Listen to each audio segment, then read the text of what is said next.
time.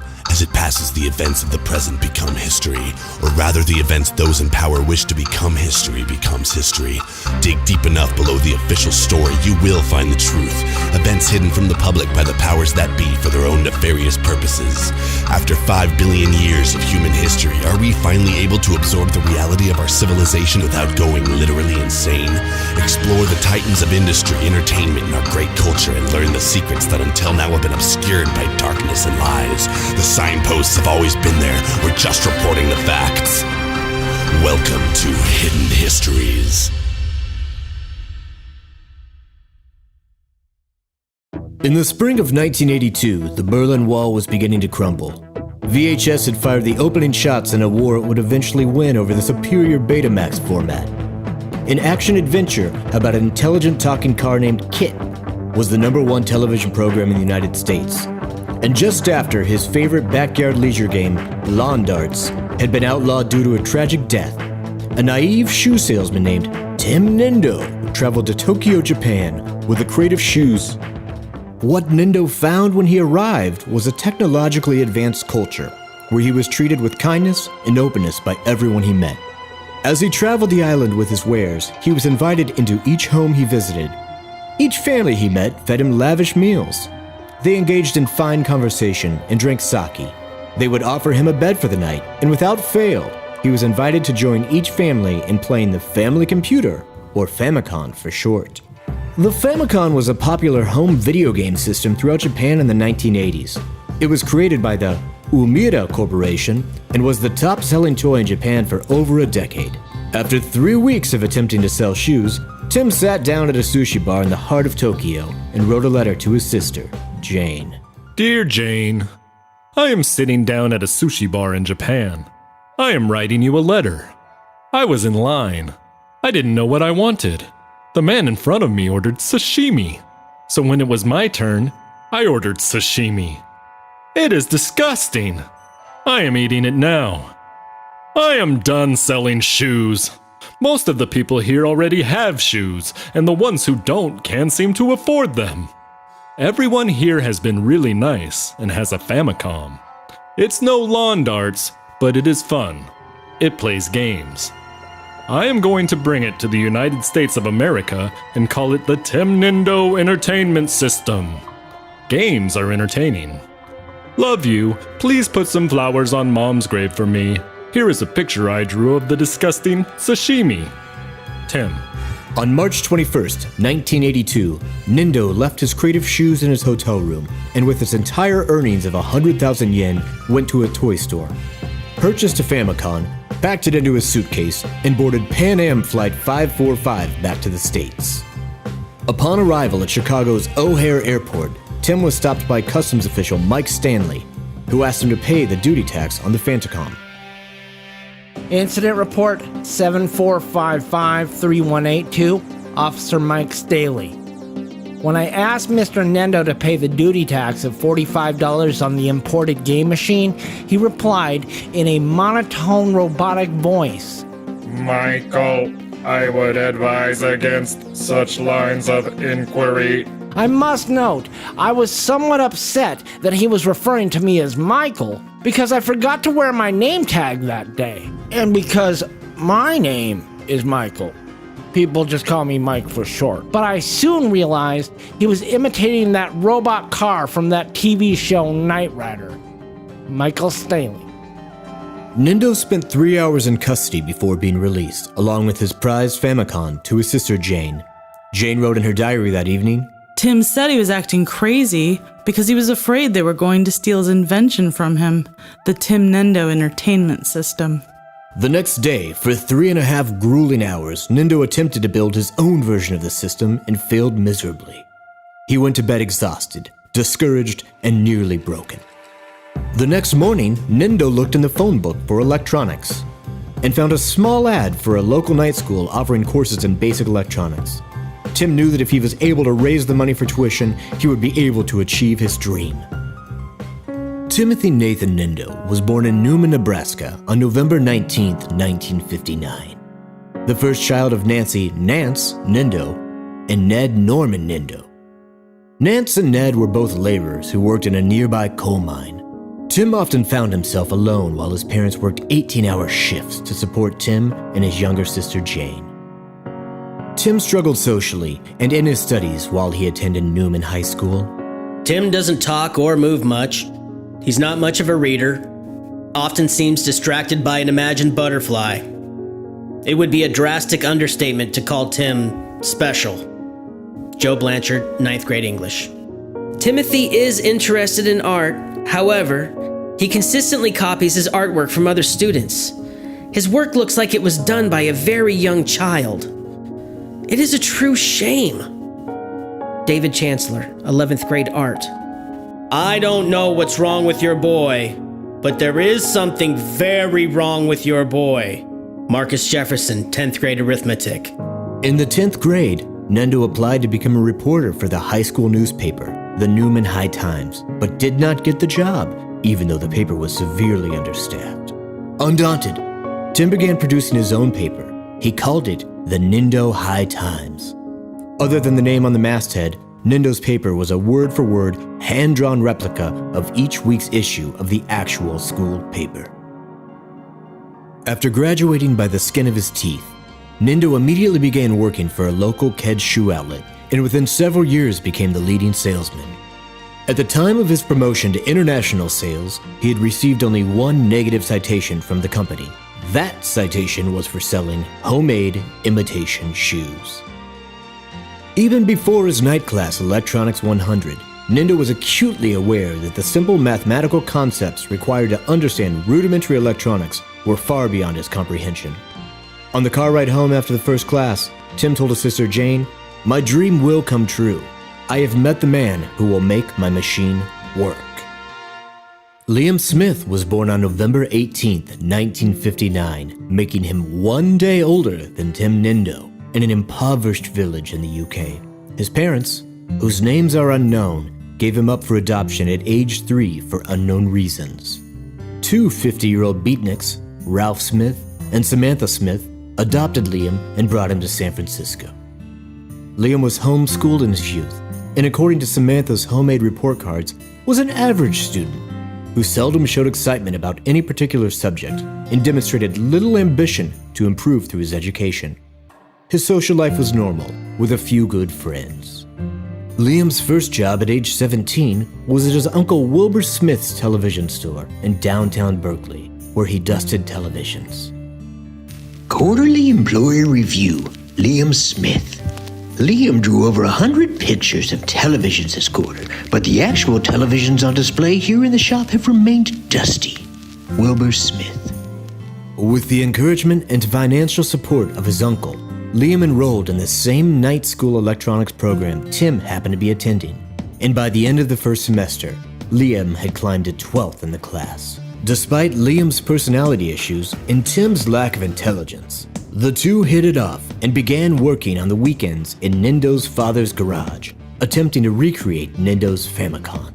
Ill-equipped for the challenge, for 2 months the two toiled over prototype after prototype, and though far superior to Tim's original design, their efforts only succeeded in producing some sparks and occasional flickers from the monitor, in addition to a few small fires, which were needlessly reported to local authorities. Finally, on August 15, 1982, the duo removed the plastic casing of the Famicom, took out the motherboard, and replaced the casing with a design of their own. The Tim Nendo Entertainment System was born. The next morning, Liam wrote a letter to his uncle requesting a loan to help form the company. Dearest Uncle Will, please wire the equivalent of 120,000 pounds to my bank account. Love, Nephew Liam.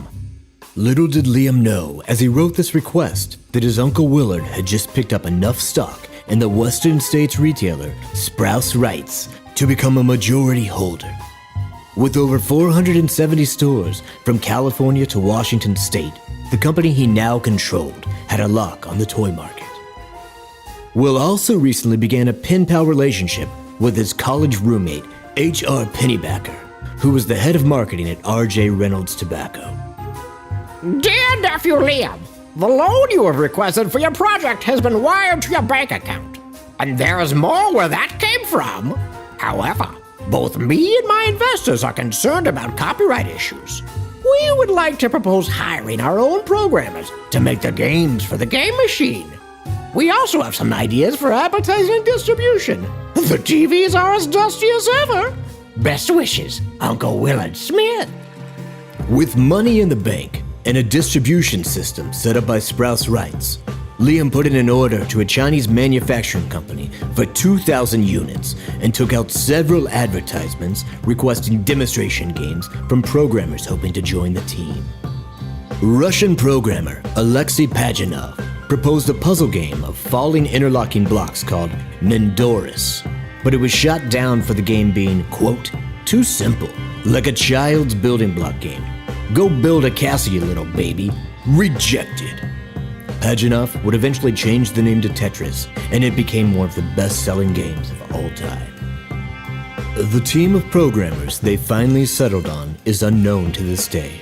Not one of the games produced for the original NES listed anyone in the credits except for Nindo and Smith, and no programmer has ever come forward to claim responsibility for the 5 launch titles and only games created for the system. The least bizarre was the mundane and broken Greco-Roman wrestling, which oddly enough featured 2 sumo wrestlers and was unplayably buggy. Lawn Darts was programmed due to Nindo's insistence that if the system were going to be popular enough to replace his favorite and recently banned backyard leisure sport, it would require a game that was based on it. The gameplay was incredibly tone-deaf in light of the tragedy that had caused the sharp metal toy darts to be banned.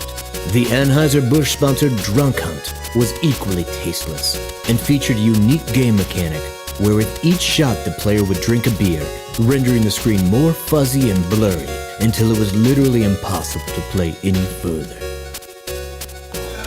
Super Jumper was the most controversial of all the titles. Super Jumper simply portrayed a figure climbing to the highest open window they could find and then jumping to their death. The few parents who purchased the game called it a literal suicide simulator and reported the game contained subliminal messages. The final game in the lineup was called Game Break and was meant to be played as a break from the stress of the other games. It was a simple advertisement for Camel cigarettes. On an unseasonably warm day in November 1982, the first machines began arriving at Sprouse Rights across the West, and Nindo and Smith took a flight to Spokane, Washington, to be there when they were put on the shelves. As a crate was carted out of the store's back room and unpacked, Nindo saw the name on the box, the Nintendo Entertainment System, and according to reports from the staff, flew into a rage. He grabbed an aluminum baseball bat from the sporting goods area and smashed every unit to shards, as well as several televisions and 2 shelves of Barbie dolls. Nindo and Smith never spoke again. In a 1989 interview with Game Magazine, Smith acknowledged his part in the naming mistake, saying he had one too many nips in his tea when he made the initial manufacturing order and had misspelled Nindo's name. He said, quote, "A real cock-up on my part." After Tim banished Liam and Willard Smith pulled all his funding and distribution, the Umira Corporation were made aware that the system was a simple illegal clone of their Famicom. Cease and desist orders were issued, and in a short and simple court case, Umira was granted the name Nintendo and within 2 years repackaged, recreated, and remarketed the NES we all came to know and love.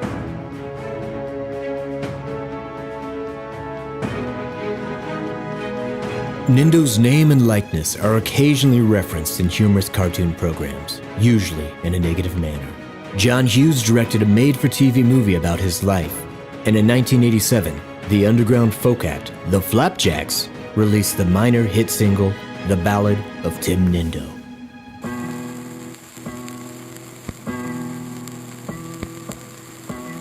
He just wanted to give the kids some games, but they shut him down. Tim Nindo, Tim Nindo, Nindo, the man shut him down. Sadly, Liam Smith passed away in 2004.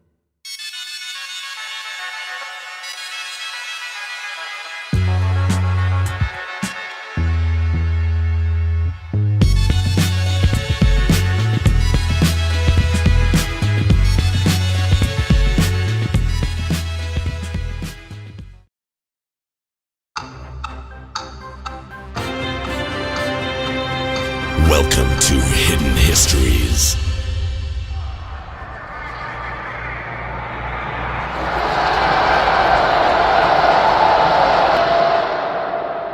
The year was 1972. The world mourned as the Munich Olympics were marred by a deadly terrorist attack. Scandal dominated the news in the wake of the Watergate break-in. Chuck Berry's My Ding-a-Ling was rocketing up the pop charts, and Deep Throat, an X-rated film, was one of the year's 5 highest-grossing pictures. Amidst this cultural wasteland, in a plush Chicago mansion, magic was afoot, as Gary Gygax perfected a universe. His friend, John Madden, was breaking the line and calling a challenge. Why can't I be a troll, man? I want my character to be a troll. Gygax, always unable to put himself in someone else's shoes, called a timeout to explain the complex rulebook. Well, John, a troll essentially has to be a non-player character. In order for you to be a troll, even at your maximum intelligence would be extremely impaired, mental. Which for you, John, makes sense. But this removes the element of choice from the player, which is essential to my system. Well, if the shoe fits, Gary.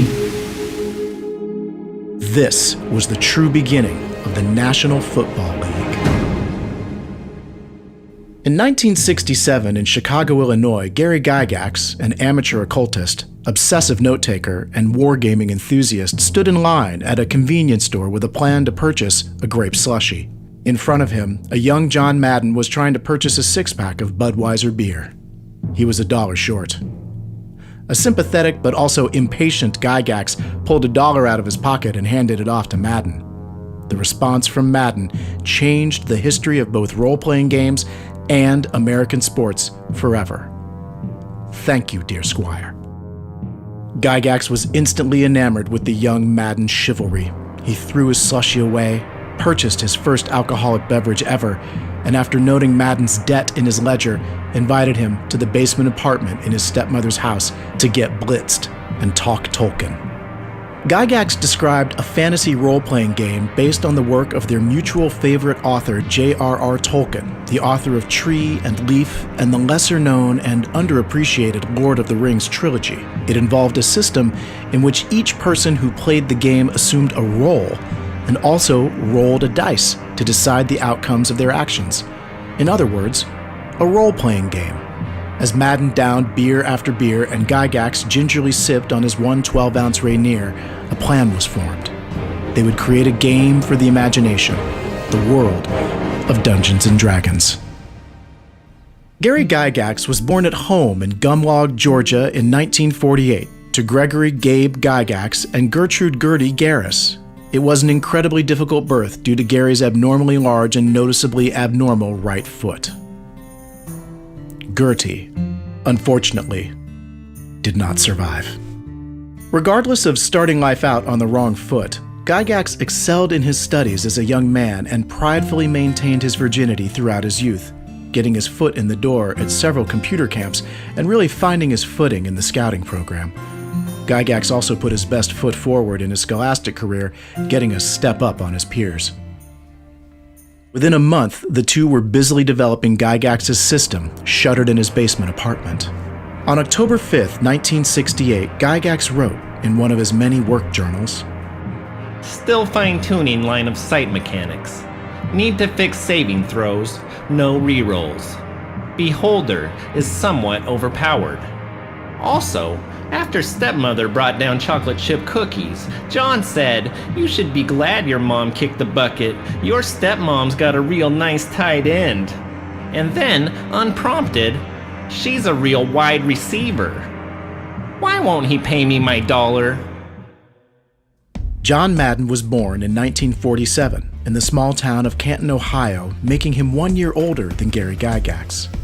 Madden was born into a well-heeled family. His parents were television producers, known for their 1974 television remake of The Red Badge of Courage, and deeply involved in the Civil War reenactment community.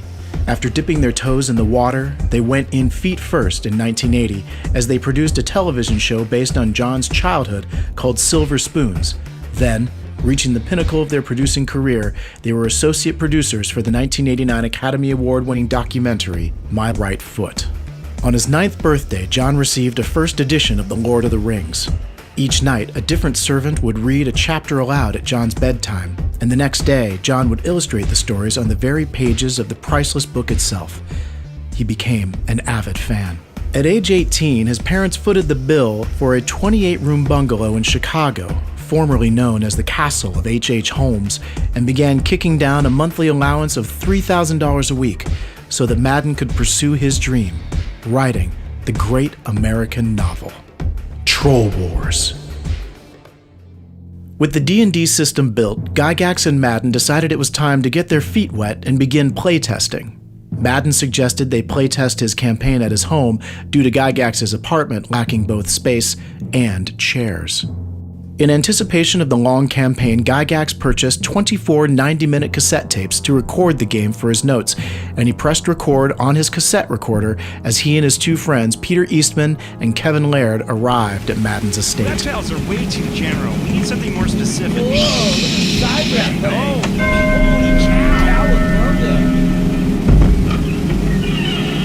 May I help you?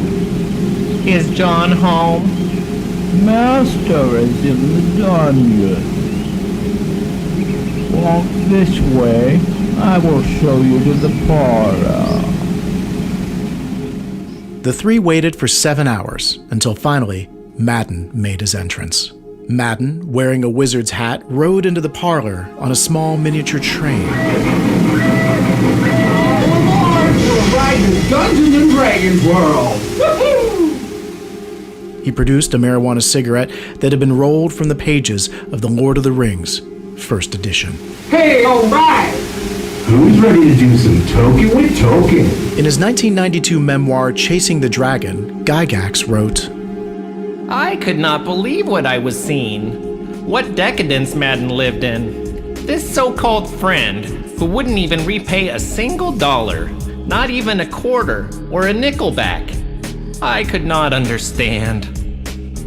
Gygax had spent weeks planning every detail of a campaign called The Winged Dragons of Glesh Somoth, but immediately abandoned it. His steely gaze fell upon Madden as he whispered, I call this campaign a maddening. Dungeon Master Gygax handed out pristine typed character sheets to each of the players. After 6 hours, all of the player characters found themselves starving as they wandered onto the farm of a great and evil wizard. Kevin, a dwarf mage, had been previously poisoned by a toad, and Peter, a human fighter man, had been extremely burned from an earlier run-in with a gelatinous cube. Merryweather spied a giant goat in one of the wizard's stables. I want to eat the goat. But I gotta, kill it first, right? You're gonna kill the giant goat. Are you sure you don't want to just ride it? I hear these things can really buck, if you catch my drift. I am the thief.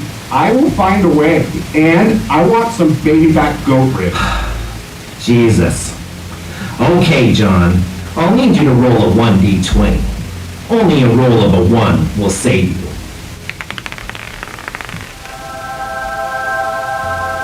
Oh yeah! There we go! A furious Gygax immediately began crossing out entries in his nearby game notebook. I've made a few changes. 1 is now the worst number you can roll. What the? I've just realized it makes more sense that no roll would be worse. As I said, as you approach the goat from behind, it is instantly aware of your presence. 1 kick from its great and mighty hoof instantly crushes your sternum and deflates both your lungs and sends you flying into the air, creating a great arc in the sky before you eventually ascend into the heavens themselves and land in a heap at the feet of your dungeon master, who then reaches down into your pocket and extracts exactly 1 gold piece, and thus ends the halfling Merryweather. Get out of my house! Get out of my house! Eastman and Laird met with a Silmaril fate. Gygax and Madden would never speak again. and Madden would live the rest of his days in a quest for revenge. That fall, Gygax released his role-playing game Dungeons & Dragons, and in a massive feat of defiance, Madden obtained a small loan from Berkeley, California-based venture capitalist Wilbur Smith and began working on his own unauthorized video game adaptation of Dungeons & Dragons for Mattel's Intellivision video game system. The game was pure theft. Following in the footsteps of Gygax, the game used the same Dungeons & Dragons ability charts.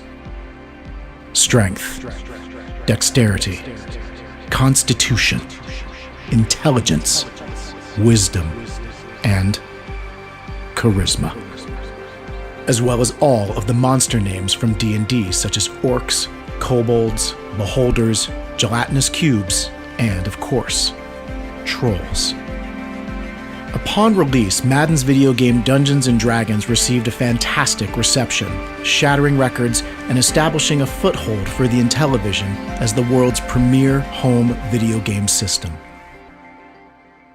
Gygax immediately put his foot down, filed suit, and changed the name of his own game to Advanced Dungeons & Dragons in an attempt to delineate it from what he perceived as a bastardized digital facsimile of his system, an illegal bootleg. The trial was short and simple. Madden lost his socks. But the penalty couldn't dissuade Madden. He decided to tackle the situation head-on and was quickly back on his feet. He immediately began crafting a new game, still based on Dungeons & Dragons and keeping the system of abilities in place, but he dressed it up to look like something entirely different. To emotionally injure Gygax, Madden chose to name his game Football, referring to Gygax's largely abnormally large foot that had killed his mother.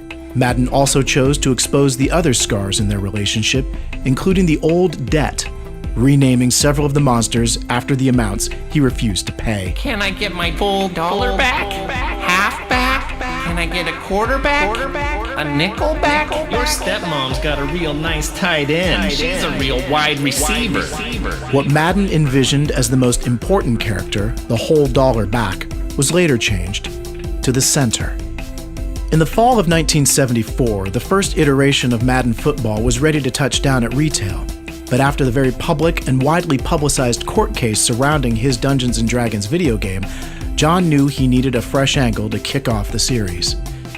He hired future Academy Award-winning makeup artist Rick Baker to build a costume to be donned by then-unknown actor Andy Serkis, who would portray the mascot Madden had dubbed the Madden Troll. For the second time, Madden had a hit on his hands.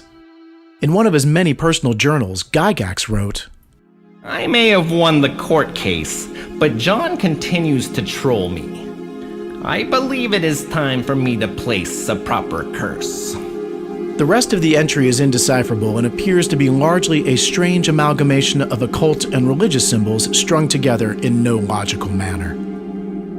John Madden Football's smashing success drew the attention of his parents' good friend and head of the Tri-County Civil War Reenactor Society, Dr. Vince Lombardi.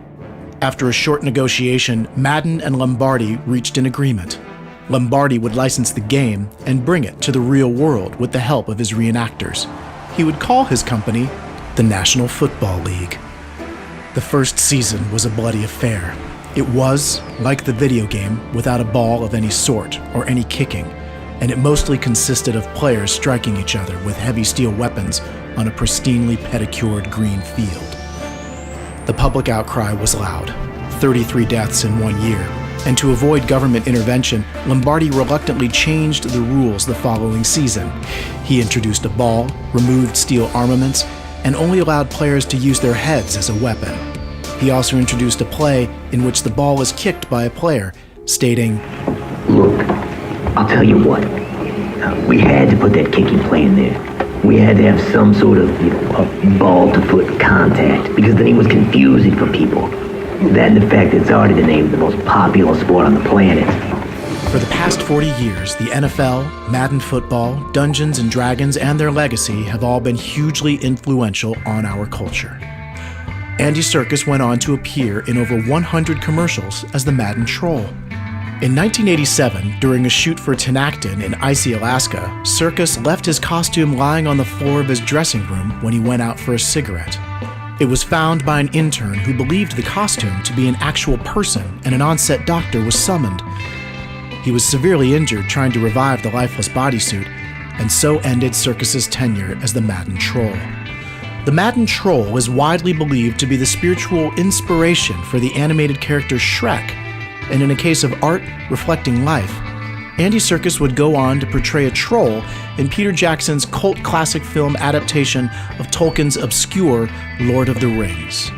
The National Football League has led to numerous discoveries about the nature of the human brain. Dungeons & Dragons is still one of the most popular games in the United States, consistently renewing interest in and opening doors to the occult for one generation after the next. Madden remains a popular game not only to play, but also to watch via esports channels such as the Twitch and YouTubes. In 2020, Madden may once again be the only football that exists. In 2019, Gygax and Madden appeared together on stage at the San Diego Comic-Con and got along smashingly, although they did not speak directly to one another. During the question and answer portion, a young woman in the audience asked Gygax about the internet rumor he had put a curse on the Madden series, wherein every athlete that appears on the cover of the game box would suffer a major setback the following year. Gygax put down the small notebook he had been writing in throughout the panel, opened his briefcase, and spent 51 uninterrupted seconds digging through and examining old notebooks until he finally pulled out a tattered black copy with a strange symbol painted in fingernail polish on its cover.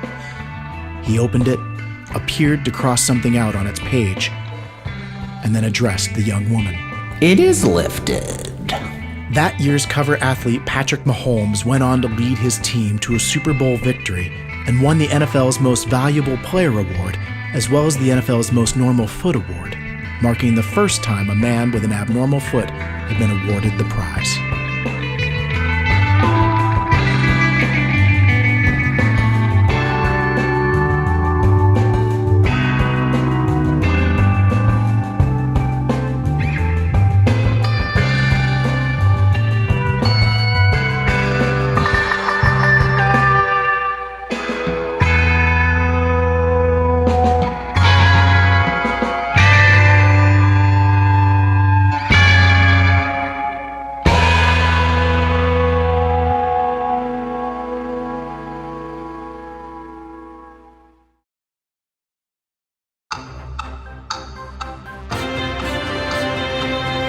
Welcome to Hidden Histories.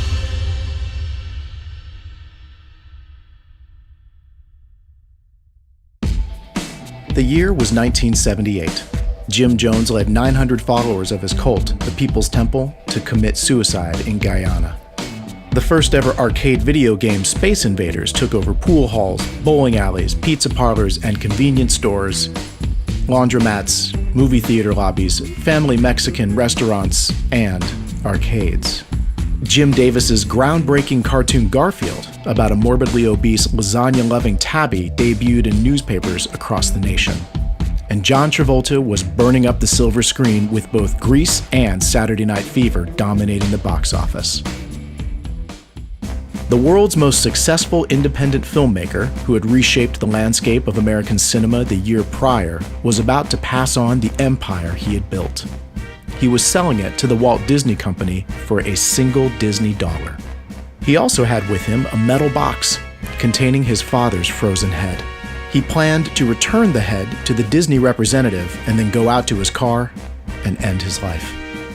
All of the dreams of the young bearded filmmaker had come true as he had mustered the courage to pursue them, and the monkey was finally off his back. Disneyland was founded by a man named Walt Disney in Anaheim, California in 1950, a place where fantasy and reality overlapped for thrill seekers from all over the world. It was a new and novel idea, the theme park, and would become a great American institution that would be aped throughout all 50 states in many different shapes. But Disneyland was not the country's first theme park. The country's first theme park was founded in 1948, across the street from the future location of Disneyland. It was called the Dunes. a simple restaurant with a small backlot wooded area featuring a miniature steam engine train ride. The Dunes didn't have much on Disneyland, but it did have an amazing monkey named Jerry. Jack Jackson, owner and curator of the Dunes, famously said, "Walt ripped me off, but I'll tell you what, he doesn't have Jerry." Jack and his wife Janice raised Jerry as their child. Jerry was toilet trained, ate at the dinner table, dressed himself in the morning, and put himself to bed at night. The chimp amused garden guests in the daytime, watering plants and digging holes around the 14-acre wood after hours. 2 years later, Disneyland was an instant hit and a worldwide phenomenon, racking up over 100,000 visitors a day and making a vault full of money for Walt. However, the Dunes and Jack Jackson's special monkey Jerry continued to pull in about 300 visitors a week, 0.001% of Disney's daily attendance. Disney was furious. He needed to strike back. On October 5th, 1950, Disney dictated to his secretary, Fay L. Bechtel, "I'm going apeshit here, Fay. Write this down. That goddamn jerk Jackson is making a monkey out of me, jacking our visitors with that damn dirty ape Jerry. Are you getting this?" "Yes, sir." "Good. I want to put a bullet in that monkey's skull. Blow his head clean off. Maybe I need to get a hold of some of my associates from my misspent youth."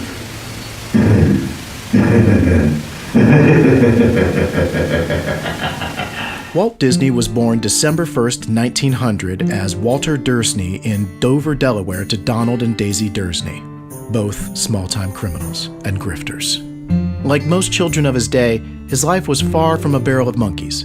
He failed to finish the 4th grade, and to supplement the family's income at the age of 9, he was sent off to work in a factory that produced oversized novelty buttons. In his troubled teens, he was described as a disturbed delinquent by over a dozen doctors of psychology. In his early 20s, Dursney fell in with a wretched hive of scum and villainy. The infamous murderer and bank robber Mickey the Rat Rooney, and the rest of his gang, the Rat-Keteers, Minnie the Mooch, Geppetto, the twin brothers Chip and Dale, and the notorious hitman, McDuck. Dursney became the firebug for the gang and was given the nickname Tinkerbell because if Dursney tinkered with your building, you were sure to hear fire bells. In 1947, Dursney was convicted of starting the Berkeley Fire. That fire started on Christmas Eve at the Starlight Hotel and consumed 640 structures, including 584 homes. He was sentenced to only 2 years in prison because he was a white male. During his incarceration, Dursney began studying meditation and the power of visualization under the tutelage of fellow inmate George Goofy Garris, a man whose horrifying appearance, both dog-like and horse-like, disguised his kind heart and deep spirituality as much as his conviction for mass murder did. In a prison diary entry dated October 5th, 1949, Dursney wrote, "Visualize it. Visualize it. Like Goofy taught you. Wish.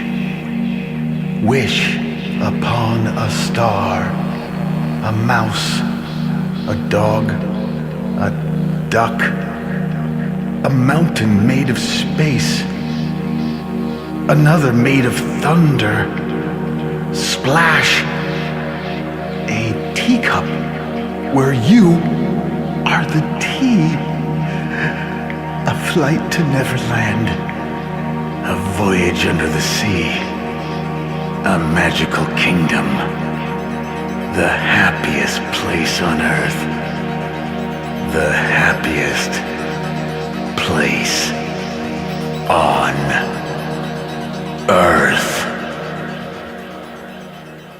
Despite having only 1 week left in his sentence, Dursney escaped from prison on December 5th, 1949, and immediately changed his name to Walt Disney to evade the authorities. Then, with a small loan from Berkeley, California real estate entrepreneur Wilbur Smith, he executed his plan to create Disneyland.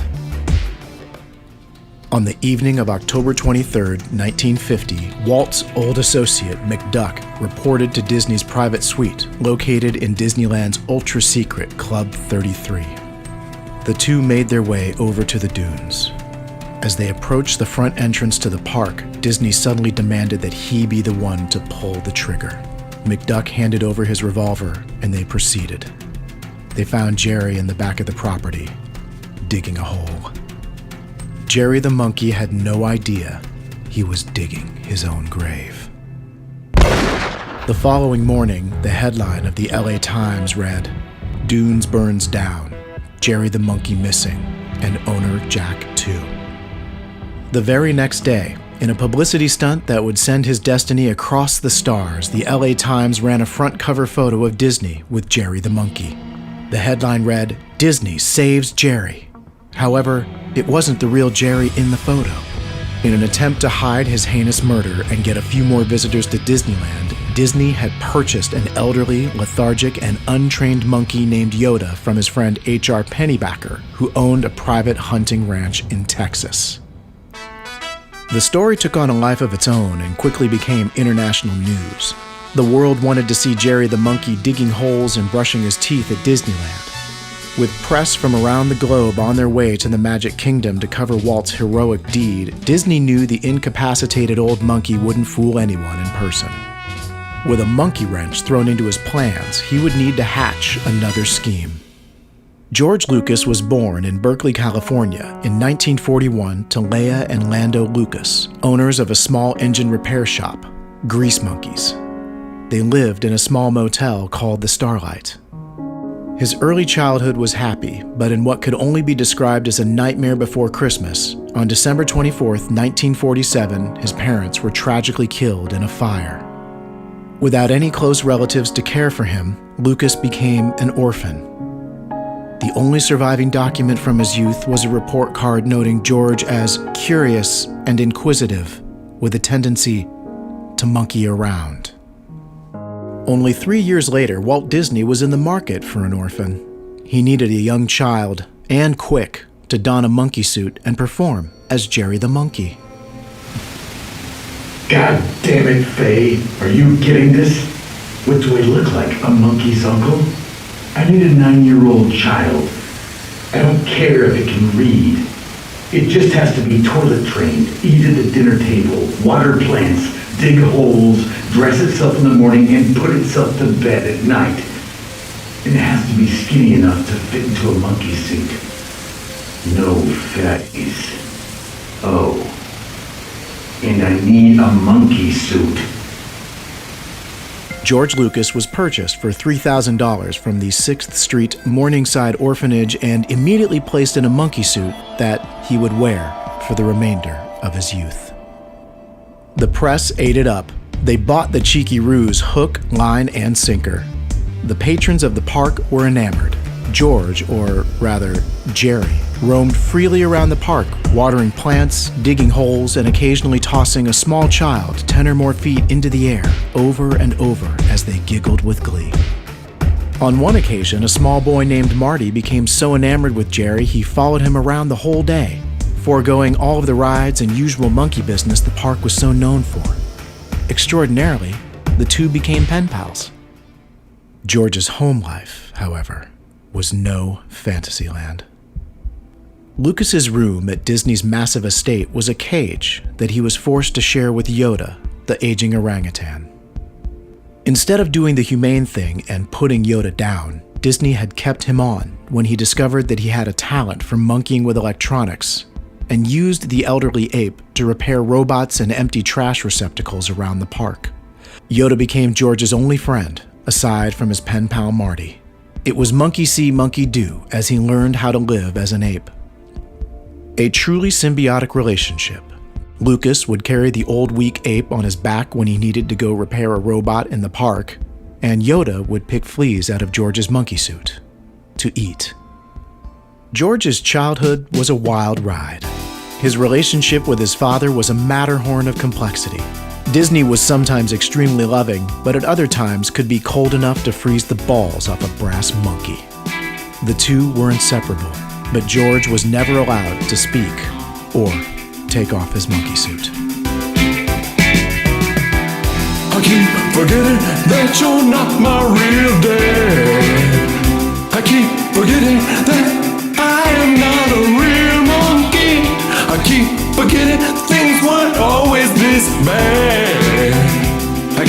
forgetting.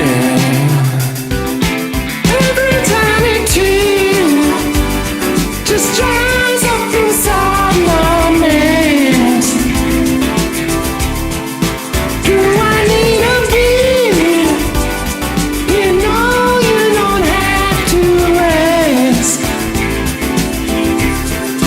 How will I know when we're having fun that you think of me like a legitimate son? Tell me how come I keep forgetting that you're not my real dad. I keep forgetting.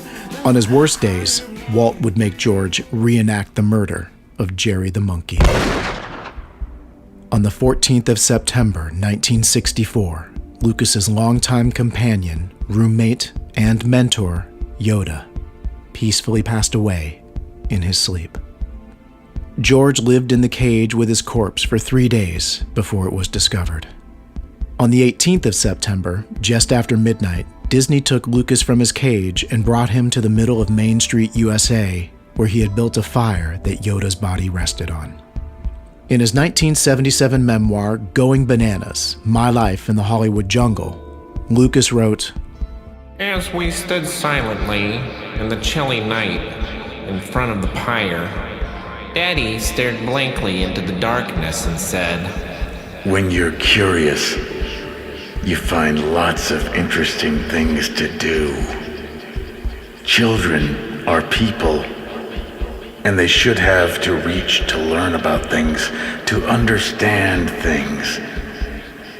Just as adults have to reach if they want to grow in mental stature."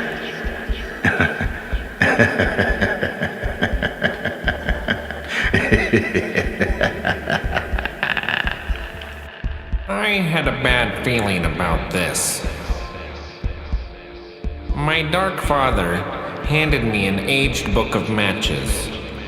I understood that I was meant to ignite the blaze beneath my old friend and mentor. I lit the match and held it to the kindling and then watched as my old teacher burst into flames. As I stepped away from the blaze, my curiosity got the better of me, and I looked down at the matchbook that I held in my hand. The name on the cover was plain to see: the Starlight Hotel. Daddy bent down, the flames reflected in his eyes, suddenly full of madness. He could only imagine the look of terror that was concealed beneath my monkey mask. He uttered two simple and chilling words. Small world.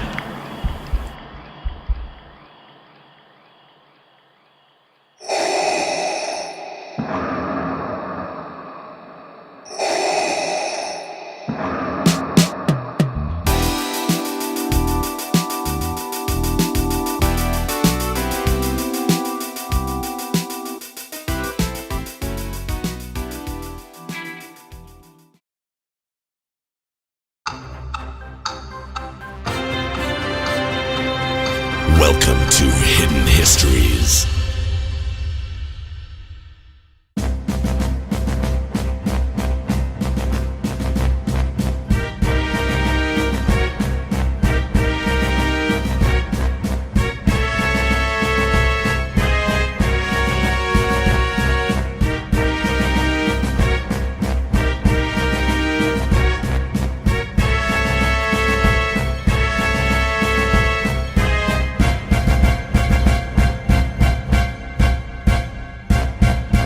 The year was 1964.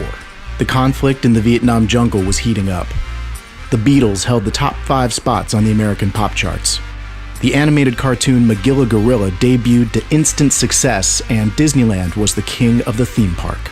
George Lucas had been living as Walt Disney's pet monkey Jerry for the past 14 years. Disney had just forced Lucas to strike a match and light the funeral pyre of his longtime companion and monkey mentor, the orangutan Yoda, who had died, unlike the real Jerry the monkey, of natural causes. In the midst of this mournful moment, it had just been revealed to Lucas that Disney, his adopted father, had been the phantom menace behind the unspeakable tragedy of his early childhood. Had my daddy just told me that he had started the fire that had killed my parents? I looked back down at the matchbook in my tiny paw, and then back into Daddy's eyes, and he said, "Your eyes can deceive you. Don't trust them." The matchbook was from the very motel we had lived in, and where they had perished. It took all of my courage to speak, but I muttered a sentence muffled by my monkey mask. "But Mama and Papa." Daddy again looked at me with his eyes simultaneously kind and cruel, and said simply, "No, I am your father." George played the role of Jerry the Monkey for 9 more years, forbidden from speaking in the presence of others while grappling with the knowledge that his daddy had murdered his biological parents. On October 5th, 1973, Walt Disney passed away. According to the death certificate, he had failed to smoke cigarettes after each meal, but was otherwise as fit as a gorilla. Still cruel, even in death, Walt left nothing to George in his will except his cryogenically preserved head, with the eyes frozen open to, quote, keep an eye on him, and give George something to think about should he ever decide to spank the monkey. In December of 1973, with Walt's frozen head out of sight in his freezer, George finally worked up the courage. He stepped out of the tiny monkey suit that he had been forced into as a child. He found that he was a full-grown man with a full-grown beard, and unsurprisingly, his hair had already begun to prematurely gray at age 32, quickly earning him the nickname the Silverback from his therapist. Finally able to use the full force of his voice, George found a new hope and decided to start a band. He put an ad in the paper looking for musicians who had also been forced to live as monkeys. He received only one reply from a man named Peter Tork, a drummer, whose own experience of living as a primate had perhaps been even more terrifying than George's. E6B. The Monkeys were formed. The band met with moderate success. They had a minor hit, I Keep Forgetting Every Tiny Tear, and the duo went on to tour, opening up for the Flapjacks. I keep forgetting that you're not my real dad. I keep forgetting that I am not a real monkey. I keep forgetting things weren't always this bad. I keep forgetting every tiny tear just dries up inside my nest. Do I need a beer? You know you don't have to rest. How will I know when we're having fun that you think of me like a legitimate son? Tell me how come I keep forgetting that you're not my real dad. I keep forgetting. On an off day, George decided to attend a matinee of the 1974 remake of King Kong. The film would be the missing link in George's creative consciousness. From the opening frame, George was engulfed with emotions he had never felt. The story of a misunderstood man in a monkey suit moved him to his core. He hadn't expected a science fiction film to resonate with him and reflect his life story so poignantly. As the audience filtered out and the credits began to roll, he found himself alone in the theater, weeping. Through his bleary eyes, he looked up at the screen, and he was amazed to see the name of his old pen pal. Marty had directed this moving masterpiece. Later that night, still weeping in his hotel room, Lucas wrote a letter to his old pal. Dear Martin Scorsese, you may only remember me as Jerry, Walt Disney's monkey. We were pen pals in the late 50s, you and I. Now, prepare yourself for a mild shock.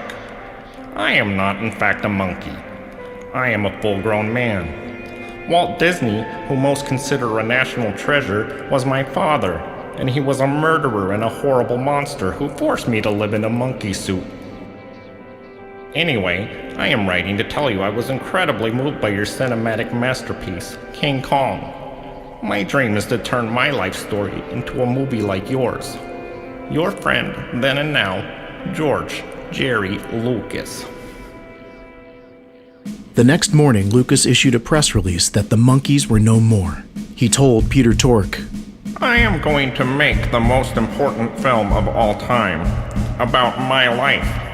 I do have a small part for you, a part that you will love. You will be a natural. Lucas had a story he had been itching to tell his whole life. The Star Wars was a space opera packed with rocket ships, laser blasters, laser swords, bounty hunters, and space monsters of every shape and size. It was about an orphan named Lucas, or Luke for short, who would come to be played by the robot of the young martial artist master named Chuck Norris. His parents, Owen and Beirut, had perished in a horrible fire set by an evil robot named Darth Vader, or in German, Dark Father. Lucas further worked through his childhood demons by introducing a character based on his old cage mate and constant companion, Yoda. The character, a small hairless ape, was a wise old master of mystic martial arts who rode on Luke's back, and secrets of an ancient religion whispered to him. The part that he had promised his drummer would require Peter Tork to once again don a monkey suit, this time playing Chewbacca, a man forced into servitude and a monkey suit by the Caribbean pirate Han Solo. Robots C-3PO and R2-D2 provided much-needed Laurel and Hardy-style comic relief in the lighthearted second act. The third and final act bordered on hardcore PG-13 material when Lucas introduced the tiny evil cannibal monkeys, the Ewoks. In one particularly shocking scene, a bounty hunter delivers the cryogenically frozen head of the Caribbean pirate Han Solo to the disgusting gangster Jabba the Hutt, who would come to be portrayed on screen by Andy Serkis, donning a version of his classic Madden troll suit. The story reaches a fever pitch in its last 5 pages when Darth Vader tries to trick Luke into believing that he is Luke's father. Luke, with the help of the Caribbean pirate Solo, his girlfriend, the robots, and Chewbacca then tie up the robot Darth Vader and kill him by crushing his head, only to reveal, in a shocking finale, that he was a man all along. That spring, with the help of his old pal Marty and a loan from venture capitalist Wilbur Smith, production began on The Star Wars. Somewhere in space, this may all be happening right now.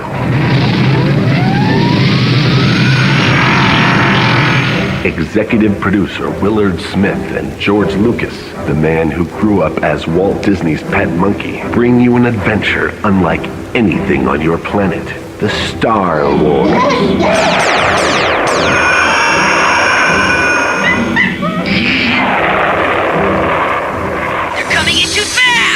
The story of an orphan and the robot who claims to be his father, and the universe. Are you getting this?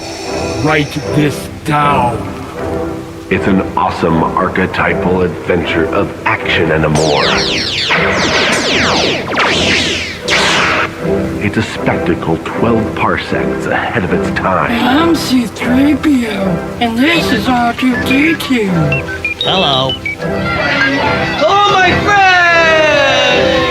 It's a complex allegory of adventure and allegations. That was a good lunch. And fathers. When I drop this kerchief, you will kill the monkey. And primates from 1,000 worlds.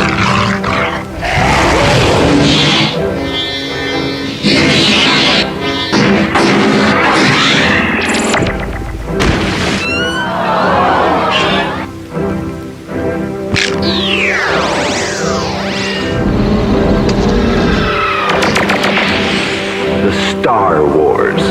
23 years in the making, and it's coming to your galaxy this summer.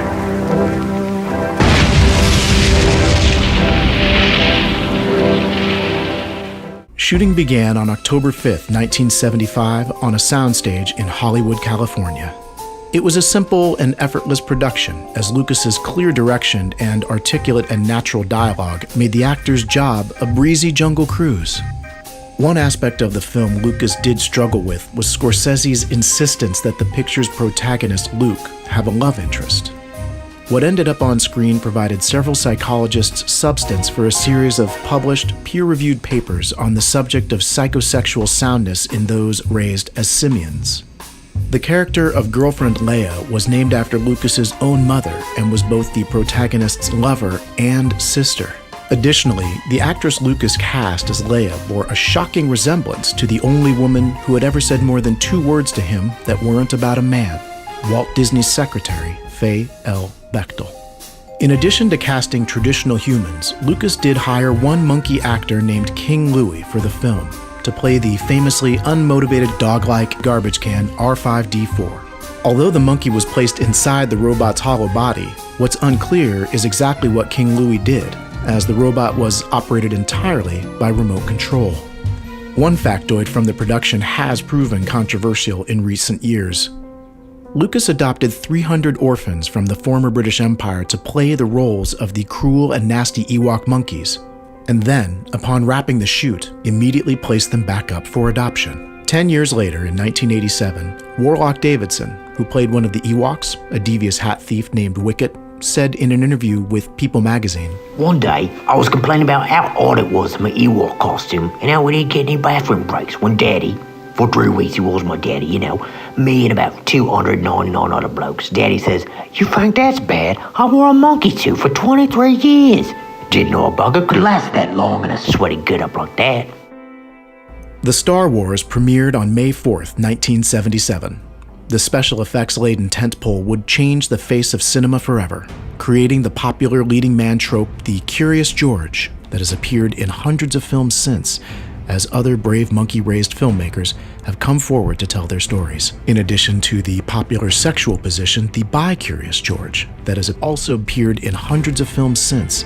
The picture was also the first to license merchandise for toys, games, and books, based on its writer and director. Lucas's hero's journey had come to an end. With the circle now complete, Lucas signed the papers, put the box containing his father's frozen head on the table, and said, To paraphrase my father and captor, Walt Disney, when you wish upon a star, make an ape and start a war. Thank you.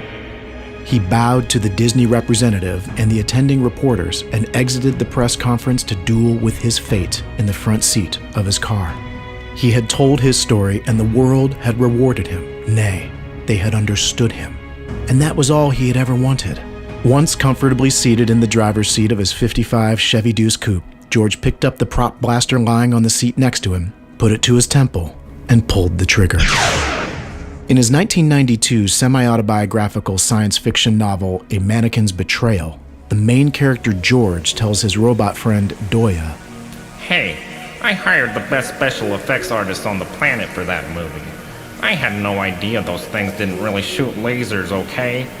And I was also raised as a monkey. There are some things I just don't understand. Freed from his bondage and given a new lease on life, Lucas would go on to write and direct a series of mind-bending art films under the pseudonym David Lynch, including the Academy Award-winning Best Picture, Ape-Pocalypse Now. In 1985, Lucas and Torque both donned their monkey suits once again for the first Disney The Star Wars production, The Star Wars Christmas Special, for ABC television. It is consistently one of the highest-rated Christmas specials each year. Lucas is now retired and living comfortably in his Skywalker Sanctuary in Northern California. The Walt Disney Company took The Star Wars to new levels of success by turning it into a series of amazing and universally adored animated films.